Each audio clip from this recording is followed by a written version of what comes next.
మంచి రోజులు రాబోయే ముందు కనిపించే 12 సంకేతాలు. మన జీవితంలో ఎప్పుడైనా అదృష్టం వరుస్తోంది అంటే కొన్ని సంకేతాలు వాటి అంతటా అవే మనకు ఎదురవుతాయి. వాటిని గుర్తించగలిగితే చాలు. మన జీవితంలో పెను మార్పులు చోటు చేసుకుంటాయి. కొందరు దీన్ని మూఢనమ్మకం అని కొట్టి పారేస్తారు. కాని మన చుట్టూ మనకు తెలియనివి ఎన్నో ఉంటాయి అని మనం గుర్తుపెట్టుకోవాలి. ఆ సంకేతాలను ఎలా గుర్తించాలో ఇప్పుడు మనం ఈ వీడియో ద్వారా తెలుసుకుందాం. జీవితంలో ఎదగడానికి మనం ఎంతో కష్టపడుతుంటాం. కొంతమంది ఉన్నట్టుండి జీవితంలో సెటిల్ అయిపోతూ ఉంటారు. అబ్బాయేం అదృష్టవంతుడురా అని చాలా మంది అనుకుంటారు. కాని మన జీవితంలో వచ్చే అదృష్టాన్ని మనమే నెగ్లెక్ట్ చేస్తున్నామని మర్చిపోతాం. అవునండి, ప్రతి మనిషికి కూడా మంచి రోజులు రాబోయే ముందు కొన్ని సంకేతాలు కనిపిస్తాయట. అలాగే మనం జీవితంలో చిన్న చిన్న విషయాల్లో తీసుకునే జాగ్రత్తలు మన ఇంటికి అదృష్ట లక్ష్మిని తీసుకువస్తాయి. ఎవరు నమ్మినా నమ్మకపోయినా మంచి రోజులు రావడానికి ముందు కొన్ని శుభ సంకేతాలు వాటి అంతటా అవే మన కళ్ల ముందు జరుగుతాయి. వాటిని మనం అర్థం చేసుకోగలిగితే మన జీవితంలో సగం కష్టాలు తీరిపోతాయి. హిందూ ధర్మశాస్త్రంలో చెప్పబడిన కథానుసారంగా ఒకసారి నారదుడు వైకుంఠం వెళ్తాడు. అప్పుడు ఆదిశేషువు పైన నారాయణుడు పడుకుని ఉంటాడు. భూలోకంలో ఎంతో మంది మానవులు కష్టాలు అనుభవిస్తున్నారు అని చెబుతాడు. జీవితంలో కష్టాలు వస్తుంటాయి, పోతుంటాయి. అయితే కష్టాలు తొలగి సుఖాలు వచ్చే ముందు కొన్ని సంకేతాలు కనిపిస్తాయని స్వయంగా శ్రీ మహావిష్ణువు నారదుడికి చెబుతాడు. ఆ సంకేతాలేంటో ఇప్పుడు చూద్దాం. కొందరు ఏనుగు కనిపిస్తే భయపడతారు కాని అలా ఎప్పటికీ చేయకూడదు. ఏనుగును లక్ష్మీదేవి స్వరూపంగా భావించి ప్రసాదంగా ఏమైనా పెడితే సకల శుభాలు కలుగుతాయి. ఇంట్లో పూజ చేసేటప్పుడు కొబ్బరికాయ కొడితే అందులో పువ్వు రావడం, ఇది మనకు అందరికీ తెలిసిన విషయమే. ఒకవేళ కుళ్ళిన కొబ్బరికాయ వస్తే అపశకునంగా భావిస్తారు. అదే కొబ్బరికాయలో పువ్వు వస్తే జరగబోయే శుభానికి సంకేతంగా పరిగణిస్తారు. అనుకోకుండా మీ ఇంటికి నల్ల చీమలు వచ్చి వరుస కట్టి మీ ఇంట్లో ఏమైనా తినడం మొదలు పెడితే మీ ఇంటికి లక్ష్మీదేవి వస్తుందని మరియు అపారమైన ధన ప్రాప్తి కలుగుతుందని సంకేతం. అదేవిధంగా అనుకోకుండా మీ ఇంట్లో నల్ల చీమలు కనబడినా కూడా అది శుభ సంకేతమే. మీ జీవితంలో ఏదో ఒక లాభదాయకమైన మార్పు జరుగుతుందని అర్థం. మరియు మీ కుటుంబమునకు మేలు కలుగుతుందని సంకేతం. అంతేకాకుండా నిర్ణయించిన కాలం వరకు అవి వస్తూ ఉంటాయి. అవి రావడం శుభ సూచకంగా భావించి వాటికి ఆహారముగా పిండిని వేస్తూ ఉండాలి. మన ఇంటి ఆవరణలో ఏదైనా పక్షి గూడు పెట్టుకుంటే దాన్ని పొరపాటున కూడా తరమకండి. పక్షి గూడు సమృద్ధికి సూచన. ఇక గుడికి వెళ్లి వచ్చే సమయంలో తెల్లటి ఆవు, బ్రాహ్మణులు ఎదురు రావడం శుభ సంకేతం. జీవితంలో మీరు పొందబోయే సక్సెస్ కు అది శుభపరిణామం. ఎవరికైతే బ్రాహ్మీ ముహూర్తంలో మెలకువ వచ్చి గంటల శబ్దం వినిపిస్తుందో వాళ్లు తెలియకుండా శివనామస్మరణ లేదంటే విష్ణునామస్మరణ చేస్తారో అలాంటి వారికి త్వరలోనే మంచి జరుగుతుందని సంకేతంగా భావిస్తారు. కలలో ఎవరికైనా తెల్ల గుర్రం కానీ కనబడితే వారికి త్వరలోనే లక్ష్మీ అనుగ్రహం కనబడుతుందని అర్థం చేసుకోవాలి. అనుకోకుండా ఇంటి లోపలికి గోమాత వస్తే లేదంటే ఇంటి ముందు గోమాత వచ్చి ఏవైనా తింటే వారికి త్వరలో కష్టాలు తొలగిపోతున్నాయని అర్థం. గోవు శరీరంలో 3,000,000 దేవతలు ఉంటారు. కాబట్టి గోవు వస్తే చాలా శుభప్రదం. ఇంట్లో పూజ గదిలో పూజ చేస్తున్న సమయంలో, హారతి ఇస్తున్న సమయంలో దేవుడి ఫోటో పైనుంచి పువ్వు కింద పడితే వారికి త్వరలోనే మంచి రోజులు రాబోతున్నాయని అర్థం. వారి కుటుంబంలోని కష్టాలు త్వరలోనే తొలగిపోతాయని అర్థం చేసుకోవాలి.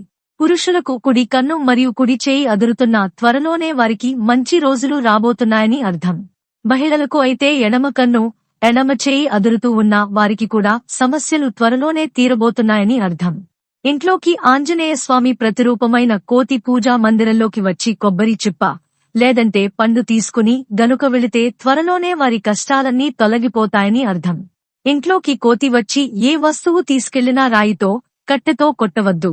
కోతి వచ్చిందంటే లక్ష్మీదేవి త్వరలో కాలు పెట్టబోతోందని అర్థం.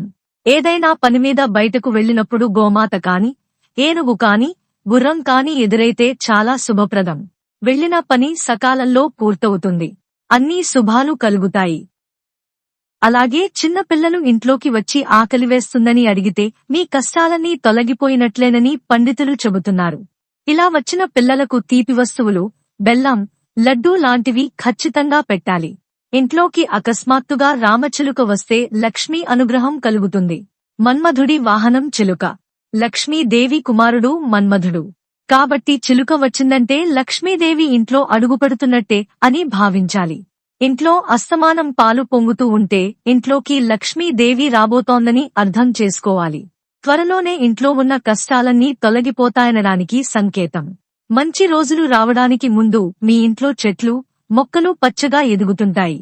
ముఖ్యంగా తులసి మొక్క పచ్చగా, అందంగా కనిపిస్తుంటుంది. అదే విధంగా ఇంట్లోని అరటి చెట్లు, మనీ ప్లాంట్ కూడా పచ్చగా మారుతాయి. ఈ సంకేతం కూడా అదృష్టంగా భావిస్తారు. మీ జీవితంలో మంచి రోజులు రాబోవడానికి ముందు ఇంట్లో సంతోషకరమైన వాతావరణం ఏర్పడుతుంది. వాతావరణం సానుకూలంగా మారడం ప్రారంభం అవుతుంది. ఒక వ్యక్తి ఏదైతే అనుకున్నాడో అది నిజం కావడం ప్రారంభమవుతుంది. అంతేకాదు ఆ వ్యక్తిలో సానుకూల శక్తి కూడా ప్రవహిస్తుంది. నీళ్లు సహజ సంపద, ఆ శ్రీ మహావిష్ణువు సంకేతం. అందుకే జలనిధి అంటుంటారు. నీటితో నిండి ఉన్న పాత్ర మీకు రోడ్డు మీద ఎదురుపడితే అది శుభసూచకంగా భావించాలి. ఈ శకునం తర్వాత శుభవార్తలు వింటారు. జీవితంలో జరగబోయే కొన్ని మంచి మార్పులకు సంకేతంగా దీన్ని భావించవచ్చు. రాలుతున్న నక్షత్రాన్ని చూస్తే చాలా మంచి జరుగుతుందట. ఎంతటి కఠినమైన ఇబ్బందులు పడుతున్నా రాలుతున్న నక్షత్రాన్ని చూస్తూ ఏమైనా కోరుకుంటే ఆ కోరిక 30 రోజుల్లో నెరవేరుతుందట. తాబేలును చూస్తే చాలా మంచిది. తాబేలు సాక్షాత్తు విష్ణు స్వరూపం. కూర్మావతారం అయిన విష్ణువు అవతారాలలో తాబేలు కూడా ఒకటి. కలలో తాబేలు కనబడితే అదృష్టానికి సంకేతం. తెలుసుకున్నారు కదా, మంచి రోజులు రాబోయే ముందు ఇలాంటివి ఎన్నో సంకేతాలు మన కళ్ల ముందు కనిపిస్తుంటాయి. వీటిని గుర్తించి దానికి అనుగుణంగా నడుచుకోవాలని సూచిస్తున్నారు. గుర్తించడమంటే ఇంటిమీదకు కోతులు వచ్చాయని కొట్టి తరిమేయొద్దు. పాలు పొంగిపోతున్నాయని కంగారు పడి పొంగే పాలమీద నీళ్లు చల్లకూడదు. పొంగినంత వరకు పొంగుతాయి అని వదిలేయడం మంచిదట. అలాగే ఏదైనా పక్షి తగిలితే చిరాకు పడొద్దు. పక్షి మీ ఇంటి పరిసరాల్లో గూడు కట్టుకుంటే సాధ్యమైనంత వరకు దానికి సహకరించేలా ఉండాలి. అంతే తప్ప ఆ పక్షుల్ని కొట్టి తరిమేయొద్దు. ఇలా కొన్ని శుభ సంకేతాలను గుర్తించి దానికి అనుగుణం నడుచుకోవాలని సూచిస్తున్నారు. పైన చెప్పిన సంకేతాలన్నీ మానవులకు మంచి రోజులు వచ్చే ముందు కనిపిస్తాయని శ్రీ మహావిష్ణువు నారదుడికి చెప్పాడు. ఎవరైతే ఎన్ని కష్టాలు వచ్చినా ఎటువంటి చెడు ఆలోచన లేకుండా శ్రీ మహావిష్ణువుకు చెందిన అష్టాక్షరీ మంత్రాన్ని జపిస్తారో వారిని సర్వకాలాల్లో కాపాడుతారని శ్రీ మహావిష్ణువు చెప్పాడు. ఈ వీడియో గనుక మీకు నచ్చినట్లయితే ప్లీజ్ లైక్ చేసి మీ ఫ్రెండ్స్ కి షేర్ చేయండి. అలాగే మా కొత్త వీడియోస్ మీకు వెంటనే చేరాలంటే మా ఛానల్ ని సబ్స్క్రైబ్ చేసుకుని పక్కనే ఉన్నటువంటి బెల్ ఐకాన్ని ప్రెస్ చేయండి. ధన్యవాదములు.